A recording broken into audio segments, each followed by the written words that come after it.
Assalamualaikum warahmatullahi wabarakatuh.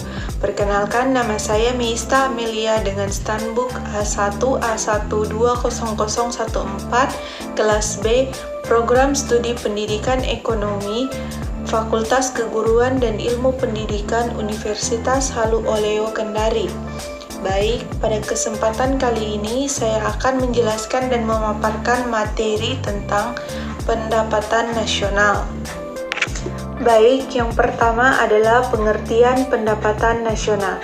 Pendapatan nasional adalah merupakan jumlah seluruh pendapatan yang diterima oleh masyarakat dalam suatu negara selama 1 tahun. Pendapatan nasional disebut juga pendapatan masyarakat. Pada umumnya digunakan sebagai tolak ukur keberhasilan, kemakmuran, dan kemajuan perekonomian suatu masyarakat. Secara umum, pengertian pendapatan nasional dapat ditinjau dari sudut pandang, yaitu dari sudut pandang produksi, sudut pandang penerimaan, dan sudut pandang konsumsi. Baik, selanjutnya adalah tujuan dan manfaat dari mempelajari pendapatan nasional. Tujuannya yang pertama yaitu untuk mengetahui kemampuan dan pemerataan perekonomian masyarakat dan negara. Yang kedua yaitu membantu pemerintah dalam perencanaan dan pelaksanaan program pembangunan. Yang ketiga yaitu mengkaji dan mengendalikan faktor-faktor yang mempengaruhi perekonomian negara. Adapun manfaatnya yaitu yang pertama mengetahui struktur perekonomian negara, baik itu dari sektor agraris, industri maupun jasa. Yang kedua yaitu mengetahui pertumbuhan perekonomian negara dengan cara membandingkan pendapatan nasional dari waktu ke waktu. Yang ketiga yaitu dapat dijadikan dasar perbandingan dengan perekonomian negara lain. Dan yang terakhir adalah dapat membantu kebijakan pemerintah di bidang ekonomi. Baik, yang selanjutnya adalah hubungan antara berbagai konsep pendapatan nasional. Yang pertama yaitu Gross National Product atau GNP dan Gross Domestic Product atau disingkat dengan GDP. Selain produksi nasional atau Gross National Product, dalam suatu perekonomian juga terdapat produksi domestik atau Gross Domestic Product. Perbedaan antara keduanya terletak pada batasan wilayah dalam menghasilkan barang dan jasa. Di dalam GNP, yang diperhitungkan adalah seluruh nilai barang dan jasa yang benar-benar merupakan hak masyarakat yang tercatat sebagai warga negara dari suatu negara. Sedangkan GDP adalah yang diperhitungkan adalah seluruh nilai berdasarkan harga pasar yang berlaku dari barang dan jasa yang dihasilkan masyarakat yang tinggal di dalam satu wilayah negara. Yang selanjutnya adalah pengukuran nilai pendapatan nasional. Nilai pendapatan nasional dapat diukur dari 3 sudut pandang, yaitu yang pertama, pendapatan nasional nominal, yang kedua, pendapatan nasional real, dan yang ketiga adalah pendapatan nasional psikis.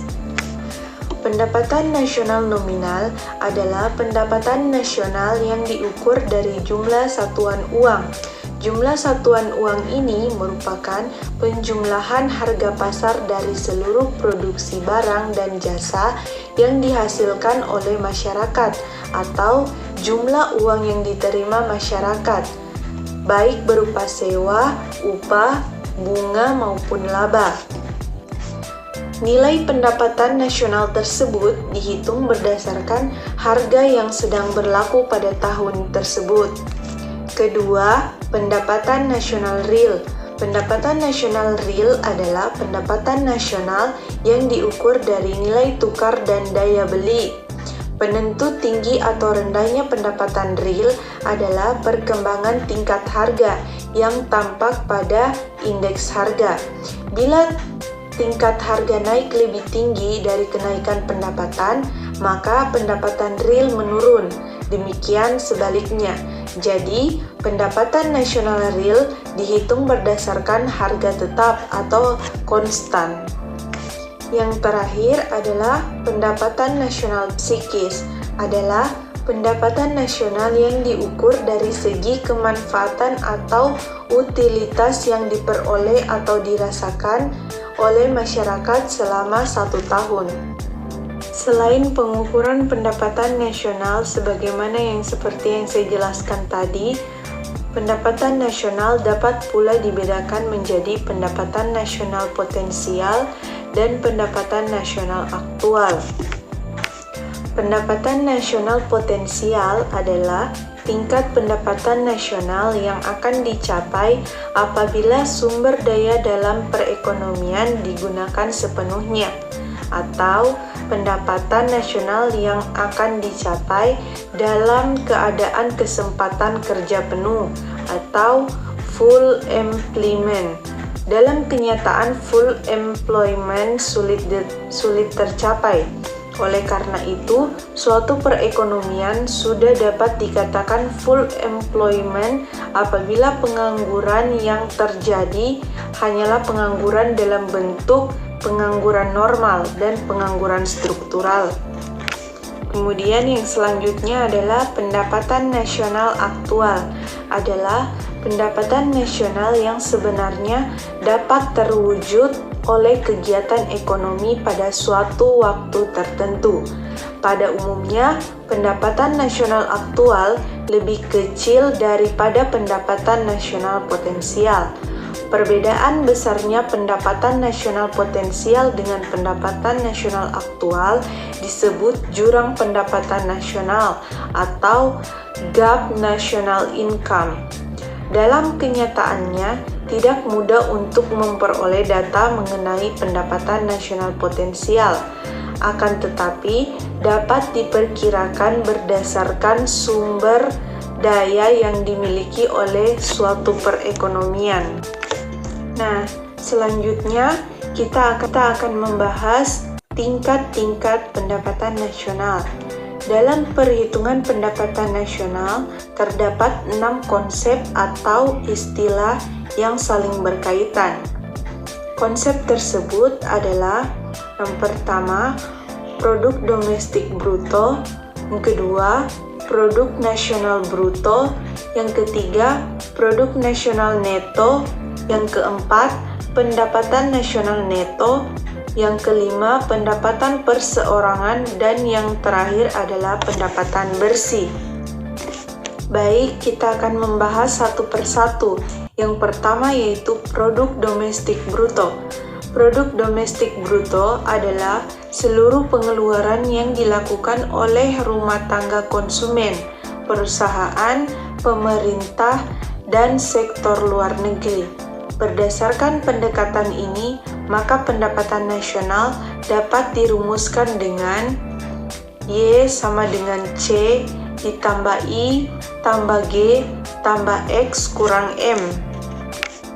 Yang kedua, produk nasional bruto atau PNB adalah jumlah nilai barang dan jasa yang dihitung dengan dasar harga pasar yang berlaku yang dihasilkan oleh masyarakat dalam 1 tahun.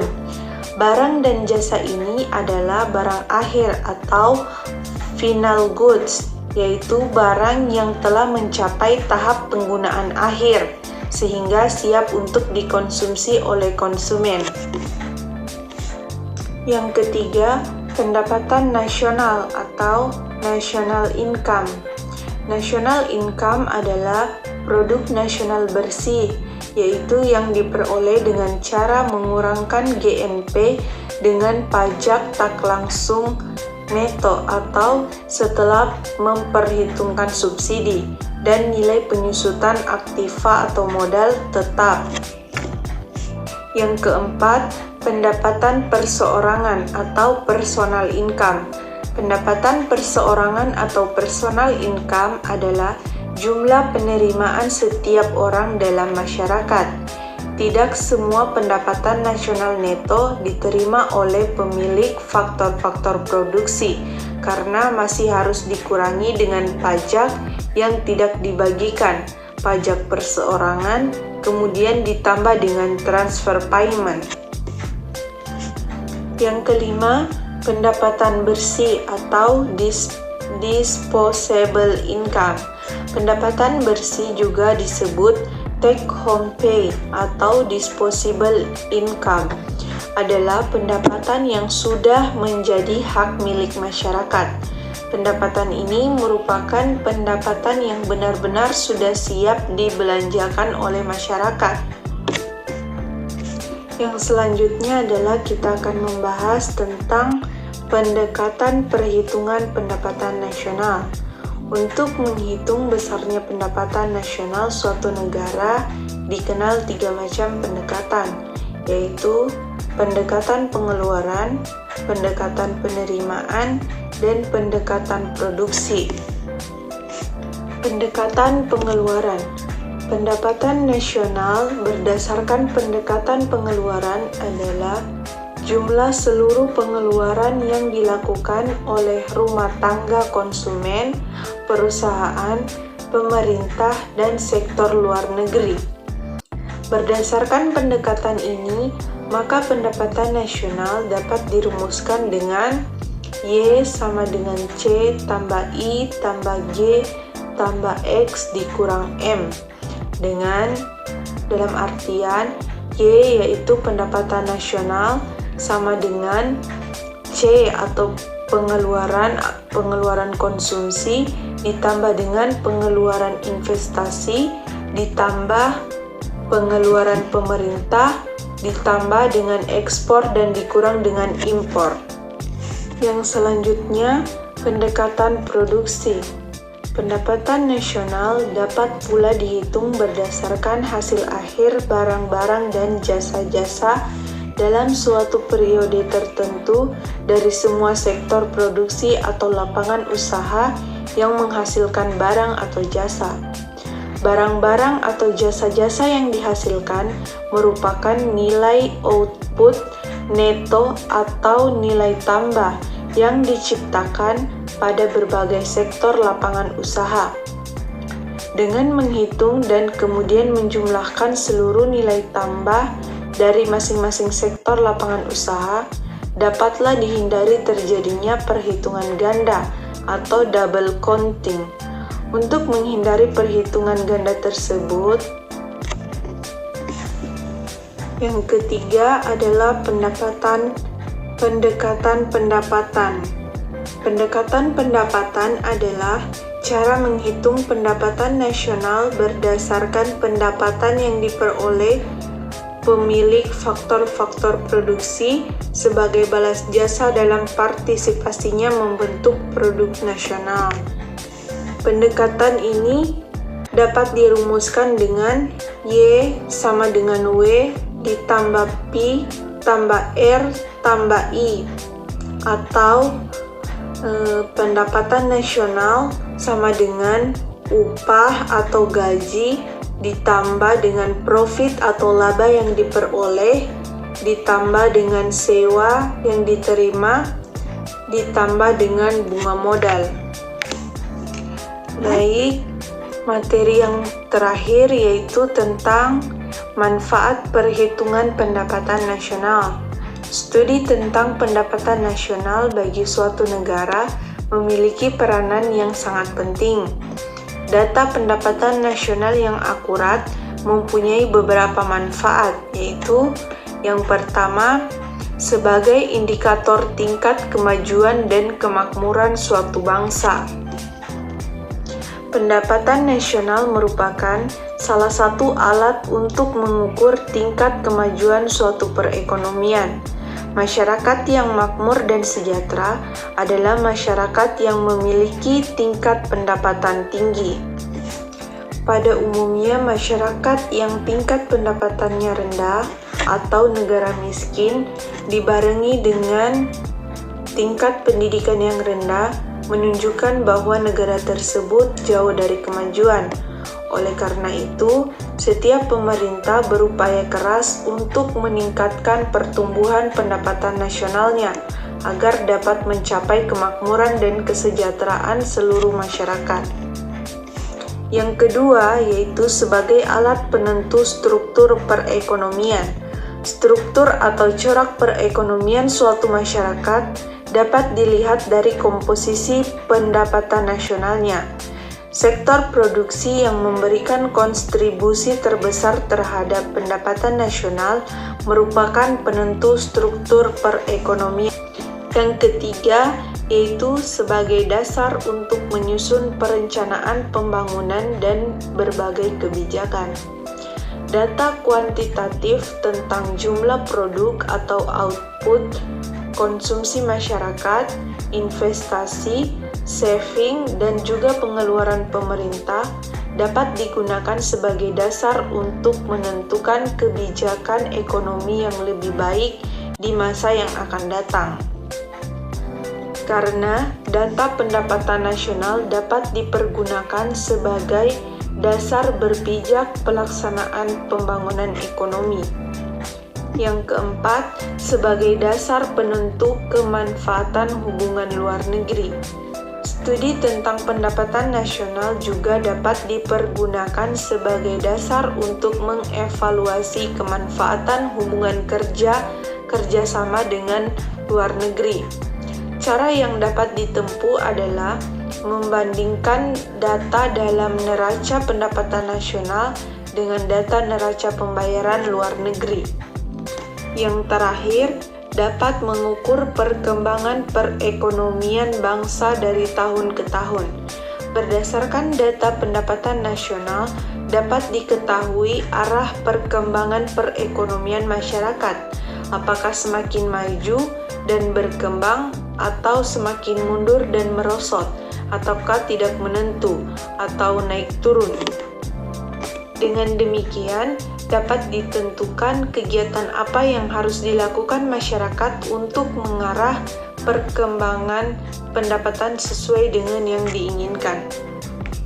Baik, itulah yang dapat saya sampaikan. Kurang dan lebihnya mohon dimaafkan. Wabillahi taufiq wal hidayah. Wassalamualaikum warahmatullahi wabarakatuh.